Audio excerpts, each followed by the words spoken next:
falling, I'm falling, I'm falling, I'm falling, I'm falling. Shouldn't be trusting me, I could be making it all up, you know. Out of control, you don't know me. I'm a danger to myself.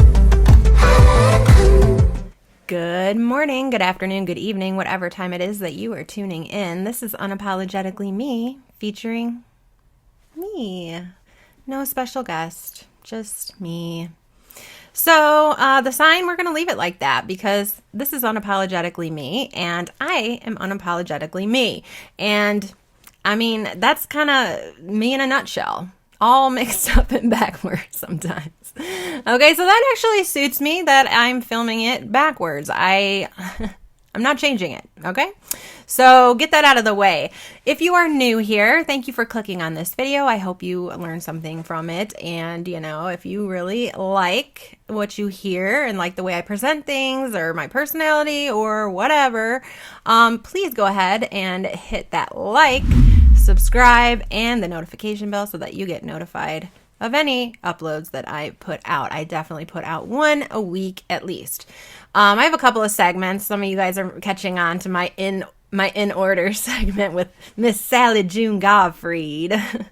That was a character that I made up just being silly. I used to send my kids Snapchats of me using that one and like telling them life lessons or whatever. It was like a joke, but my younger one said, you should post those on your YouTube. And I'm thinking, why? But then I'm like, why not? So I did. So that's where she came from. So she's just kind of a little ball of sunshine, ain't she? But anyway, to my subscribers that are returning, thank you guys so much for returning. You guys mean so much to me. And I hope that you enjoy this video as much as you have enjoyed the ones that made you subscribe. So I am working on Kendrick Johnson's case. That one is a big one. I'm going to probably have like 4 parts to that one. So in the meantime, I will be covering, you know, things that pop up with other things that I have made videos on. So when all of this hit last night and I saw that there was body cam footage, which is basically clickbait, the only body cam footage shown is the cops looking like complete Who's in there? And security. Move your arms a little bit more when you walk.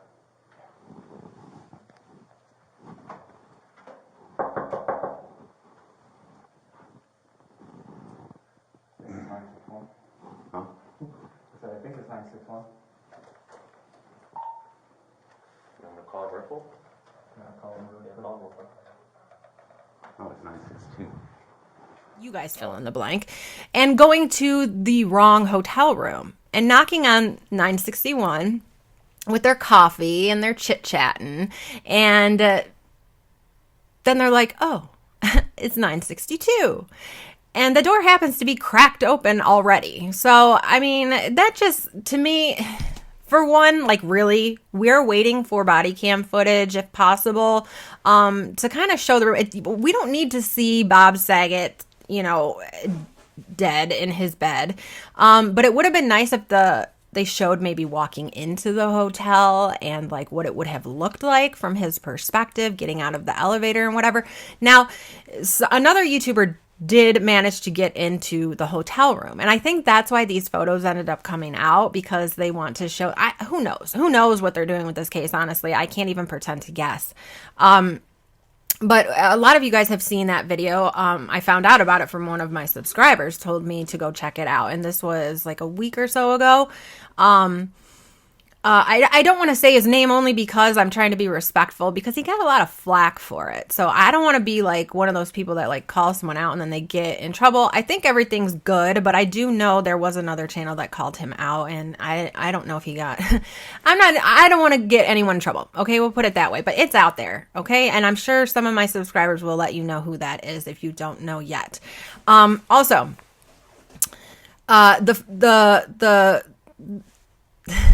the photos So we were able to see inside thanks to this other YouTuber who got inside to the hotel room, but we weren't able to see what it looked like the day that Bob Saget was found. So now we do have some photos, and these photos bring up some questions. One question is, at the beginning of all of this, it was stated that Bob Saget was all packed up and ready to go. His luggage was by the door, is what we were originally told. And, everything was clean. It hadn't appeared that he had showered. It hadn't appeared that, he had really utilized the room. But as we can see from these photos, he surely did use the room. It looks to me that he did shower. It looks to me that, he utilized the bathroom. There's a blow dryer out. He has things on his nightstand still, some water, chapstick, his phone charger, and, earbuds or AirPods. And what was interesting to me was that the safe was found open and empty. Now that's weird because I've stayed at many a hotel and I really don't have anything to put in a safe. But if you wanted to leave your, wallet and your IDs and everything in there and go down for, something to eat or, just go for a walk, whatever, you would put your stuff in the safe. But if you're not going to use the safe, it's going to be closed probably and just left there. And if you are going to use the safe, it's going to be closed and whatever. The fact that he wasn't packed up like they initially said that he was makes me question, as he still has clothes hanging up. He still has stuff on the nightstand. He still has stuff in the bathroom on the basin there. But the safe is open and empty. I would think the safe would still be closed, as if it had never been opened, or he wouldn't have gotten to it yet. But that's just something that I noticed. I don't know if that means anything. It is odd to me. And then I said in my second video, I was wondering, was there an adjoining door? At the time I made that video, we didn't know a lot about the room. Not a lot had been, I didn't even know the correct number. A bunch of different numbers had been thrown out at the time. So and then we find out that, yes, there was, in fact, an adjoining room. And not only that, it was unlocked at the time they found Bob Saget. So now, while they try to say, or they have said, that nobody was in that room, it was unoccupied at the time that Bob Saget was there, they're only talking about that one night. What about the day before? He had been there for 2 days, from what I can tell. Now, they are not talking about any of that. They're not saying about his check-in time or any of that stuff. Like, I can't find that anywhere. If you guys know the exact time he checked into that hotel, please let me know. Because I have been trying to find that. And if you guys can find flight information, I would really like to know that as well. I've been looking for that and I can't find it. So I also looked over this injunction that Kelly filed. Remember, we talked about that in another video that I did as well. And I kind of read it a little bit more closely. And I did notice something that she wanted, to there to be no access to as far as public knowledge. And that was photos of his personal possessions. Or personal belongings. And I'm thinking, that's really funny because we just had all of these photos come out showing personal belongings. It showed his clothes hanging up. It showed his phone, his AirPods. It showed he used the shower. What other personal effects did he have that you don't want shown? Do you see where I'm going with this? I'm kind of wondering what those are, although I do have an idea. They could be many things, but if you don't want someone to see what they are, they're obviously private and things that may cause speculation, right? But it causes equal speculation when you know nothing, right? You have to fill in the blanks. So that was odd to me.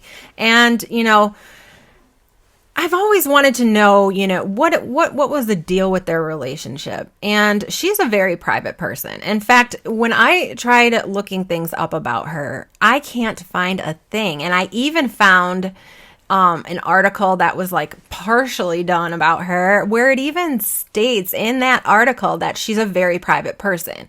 There's nothing written anywhere about her family. There's nothing about her siblings, her parents, everything's very private. She's a very private person. So, I thought, okay, well, that's probably why she wants things kept private. She's private to begin with. But at the same time, when it comes to this, especially now with all of the theories going around and speculation, I would think that if there was nothing to hide, she would not be hiding anything. When I looked at the incident report, and I'll be showing it up here, you can see these blocked off areas. When it's black like that, we call that redacted. So there are certain statements made that were redacted from the report. And obviously that's because those fall into this injunction that Kelly filed. So when you're reading the section, this is all about the surveillance in the hotel. Now, what would be here in between these statements that would be something that they would want to hide? I mean, basically, it would be him in the hotel. You know what I'm saying? This is a very odd place to find redacted statements if you're not trying to hide something, because he's in a public hotel room. So it's not a hotel lobby. It's not like he's doing anything. It's not like he's undressed. It's not like he's, whatever. What is he doing that they don't want us to see? What happened here in these two redacted statements? What was said? Because it's not anything that would be a crime scene photo. It's not anything that would be of him in a compromising, dress or position. Do you see what I'm saying? Why redact it? It's just weird to me. So I'm looking up things about Kelly. And, I watched the podcast that Bob and Kelly did together, and I've said it before, and I'll say a little bit more. I do not see this like in love relationship with them. I see it being somewhat of a business deal. It was almost like he was learning about her in that. Like, I don't think it seemed like he didn't really know much about her at all. And now they had been together for 5 years. They met and started dating in 2015. They got engaged in 2017. And in 2018, they got married in a very small ceremony. And I believe it was in October. It was like there was lots of photos, obviously, on her Instagram. They did some TikToks together, but I was looking for photos, even of their wedding, of them just looking that gaze that lovers have, that people who are in love with each other have, and I don't see it, not even on the wedding day.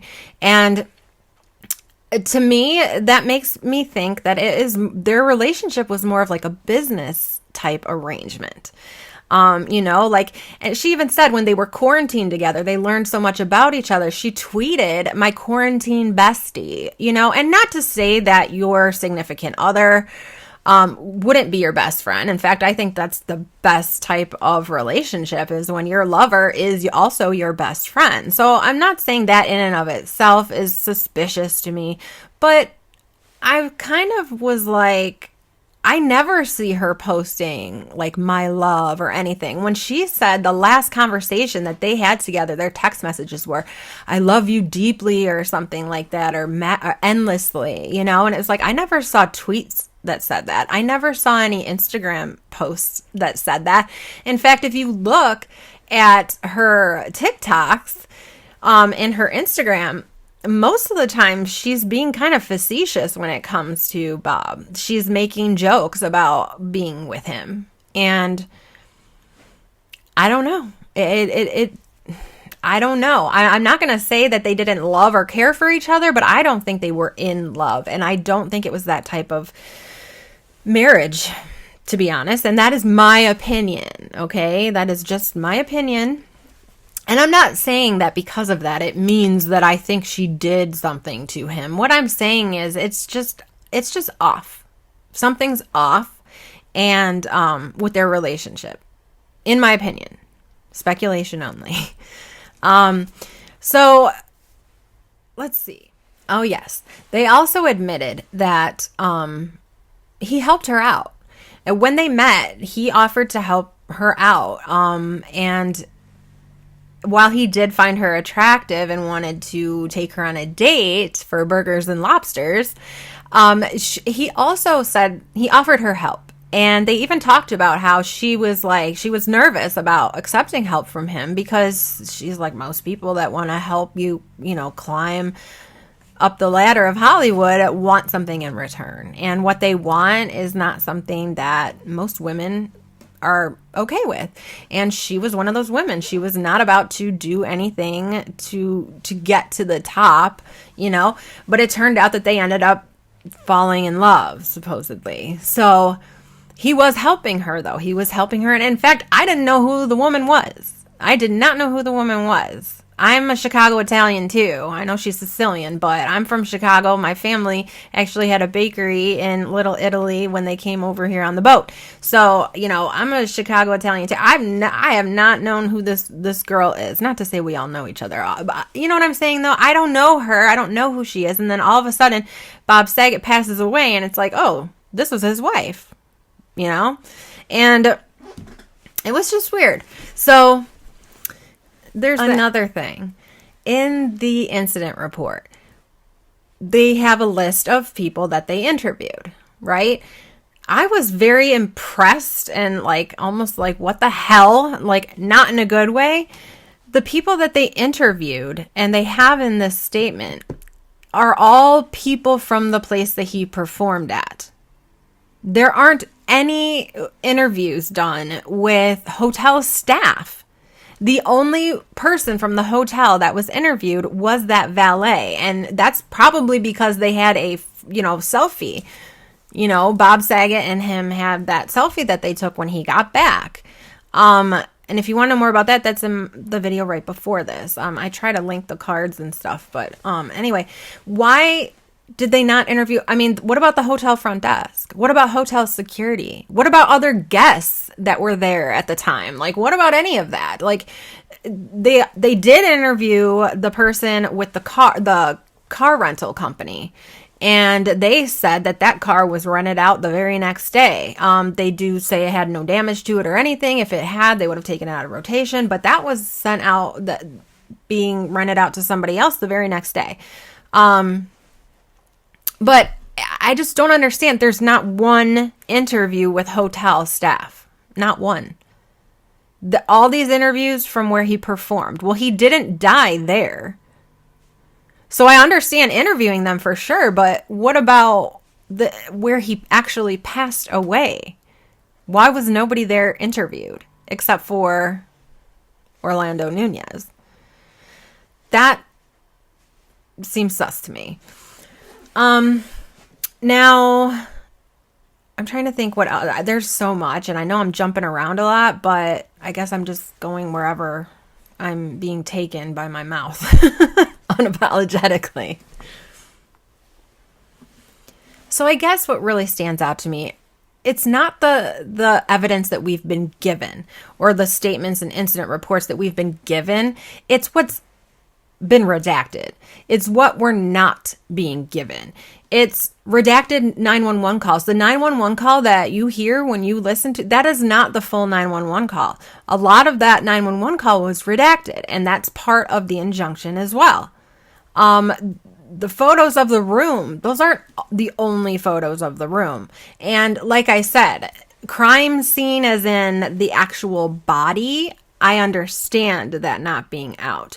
But personal effects, surveillance footage of him walking around in the hotel, dressed, how is that something that you want to hide?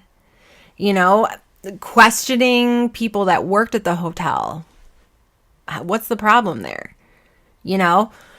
Audio recordings and body cam footage that does not show the body. Why can't we see that? And if you don't want to see it, then fine. I don't know why the hell I want to see it. I want to see it because I want to know if what I've been babbling about for the last 2 months, can actually make sense at some point to me. And also what I wanted to point out was, now that we've seen these photos, we know he took a shower, right? Why in the hell didn't they just stick to that narrative? They, in fact, purposely said that he did not shower, that the floor was not wet, that there was no evidence of him showering at all, or even really utilizing the hotel room. And now all of a sudden we see his stuff laid out everywhere, and he clearly had to have showered because there's wet towels and there's like shampoo and stuff in the shower. So that happened. So why not say he slipped and fell and he hit his head in the shower, or he hit his head coming out of the shower, once on the bathtub and then again on the floor, or once on the sink and then again on the floor, or once on one side of the shower and then again on the other side of the shower. That would make a hell of a lot more sense to me than now the final report says the carpet. Something padded or something hard covered by something soft. What is this, a limerick? A riddle? Something hard covered by something soft. And they're looking through the room to see if they can find this, and they're not finding it. So they're saying headboard. Headboard's padded. Maybe it's hard and that padding is soft. Are you kidding me? Look at his injuries, you guys. Just look at them. Look at these injuries. You tell me, if you hit your head on a padded headboard, this could happen. You tell me if you fall on carpet, this could happen. I'm not saying strange shit doesn't happen sometimes, but in this case and the way it was handled, and just honestly, the way the cops didn't even go to the right room, I don't think they investigated anything. I think they walked in there, they assumed whatever the hell they wanted to assume, and they left. They didn't check anything. That's it. Probably had a heart attack. Okay. They also said that it never looked like there was foul play, yet now we find out that he had bruising on his eyes. Now, the bruising, as far as the raccoon eyes, that wasn't until later in the autopsy, because that does take time to show up. But when they walked in there, they are now saying he had a small bruise on the corner of his eye and some like dark bruising under the eyes. A little bit. But wouldn't that be enough, a bruise in the corner of the eye, to say that he could have been hit, at least? I don't know. Especially when they led us to kind of think that it was like a heart attack or something. When they knew that he had bruising on his eye. Okay. So, now you guys know as much as I do at this point. If you find out any more information, go ahead and, comment that in the comment section. The two things I really want to know are flight logs and his check-in. I want to know when he checked in, because there has never been any confirmation of that I can find. It's all speculated. I want to know exactly when this happened. I would like to know. So, if you guys can find that out, that would help me look into some other theories that I have. But other than that, that's what I have for you. I wanted to update you guys. Be well, everybody. Be kind and be safe. I will see you guys when I see you. Have a great week. Oh yeah, and don't forget to subscribe and hit the notification bell so you do get notifications when I upload. Also, I wanted to say something else. Sometimes YouTube flags comments that should not be flagged, and it goes into a held for review folder that we can access and whatever. I tend to not go into that folder because a lot of times it is all negative, whatever. But I have found some totally normal comments being thrown in there. So, if you don't see your comment or whatever, it's not because I got rid of it. It's because YouTube may have flagged it for whatever reason, and I will get to it and I will click that it's okay to be posted. I let everybody post whatever they want. Obviously, unless if it's completely hateful, and YouTube held it for that purpose, I'm not going to say, okay, put it on there. But as far as like even negative comments, I don't take them down. They're up there. I may not respond to them, but they're there. So if you ever notice that, that's not whatever. Also, YouTube has been unsubscribing people here and there. I have heard from other channels. I don't see that happening to me yet, but always check to see if you're subscribed to a channel that you really enjoy, because for some reason people get unsubscribed to channels. In fact, I watch Stephany Harlow, and I have been unsubscribed to her channel a few times, and not by my doing. And I didn't even know until she said that it was happening. So, yeah, make sure you do that. Also, yeah, with the comments, do not think that I am like not letting you guys speak on my channel. I definitely do, no matter what it is, unless it's off the wall, mean. So, all right. Love you guys. See you guys later. Oh,